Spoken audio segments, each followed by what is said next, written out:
तो क्या आप जानते हैं the OG director Christopher Nolan ने अपनी आने वाली फिल्म में कोई ऐसा कारनामा कर दिया है जो फिल्मी जगत में बिल्कुल नामुमकिन था। और ऐसा करने वाले वो फिल्मी जगत के पहले डायरेक्टर बन चुके हैं। तो जी हाँ दोस्तों, मैं बात कर रहा हूँ द ओडिसी के बारे में। ये एक ऐसी फिल्म है जिसको सिर्फ आईमैक्स में शूट नहीं किया गया है, पूरी की पूरी फिल्म को 100% आईमैक्स पे शूट किया गया है और ऐसा पहली बार हुआ है। ये बात इतनी अलग इसलिए भी है क्योंकि इस फिल्म को बनाने के लिए स्पेशली आईमैक्स को अपने कैमरों की तकनीक को बदलना भी पड़ा। लेकिन क्या खास है इस मूवी में और क्यों इसे क्रिस्टोफर नोलन की बहुत ही महत्वाकांक्षी मूवी कहा जा रहा है? क्रिस्टोफर नोलन की नई मूवी द ओडिसी कोई साधारण एडवेंचर फिल्म नहीं है।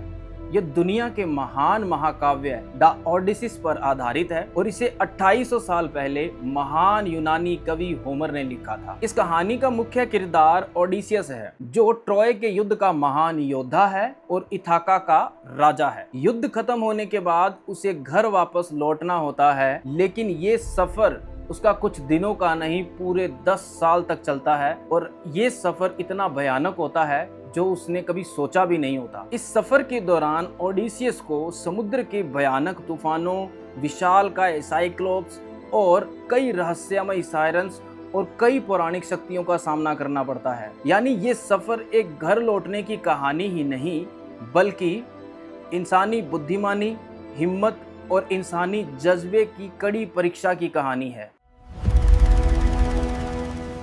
अगर आप क्रिस्टोफर नोलन को अच्छी तरह जानते हैं और आपने उनकी पिछली मूवीज देखी हुई हैं, तो आप जानते होंगे उन्हें ऐसी ही कहानियां पसंद आती हैं जो सिर्फ मनोरंजन ही ना करती हों, बल्कि दर्शकों को सोचने पे मजबूर कर देती हों। इंटरस्टेलर में अंतरिक्ष, डुनकरिक में युद्ध और ओपनहाइमर में इतिहास दिखाने के बाद अब क्रिस्टोफर नोलन मानव सभ्यता की सबसे प्रसिद्ध कहानियों में से एक को बड़े पर्दे पर एक ऐसे पैमाने पर पेश करने जा रहे हैं जो पहले कभी नहीं किया गया है। लेकिन असली हैरानी कहानी नहीं है, बल्कि उसे फिल्माने का तरीका है।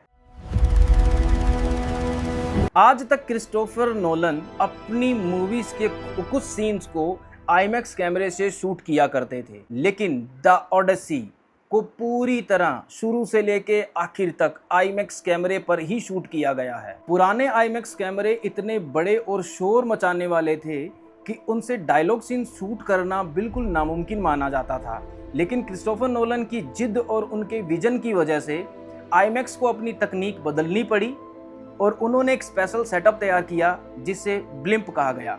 ये एक तरह का केस है जिसमें कैमरा को रखा जाता है और ये कैमरा से होने वाले शोर को उस केस के अंदर आइसोलेट कर देता है, जिसकी वजह से फिल्म को आराम से शूट किया गया। नॉर्मल मूवीज 35 mm की रील पर शूट होती हैं, लेकिन the Odyssey 70 mm IMAX reel पर शूट हुई है और 2.5 मिनट की फुटेज के बाद रील को बदलना पड़ता है और ये बहुत ही थकाने वाला काम होता है।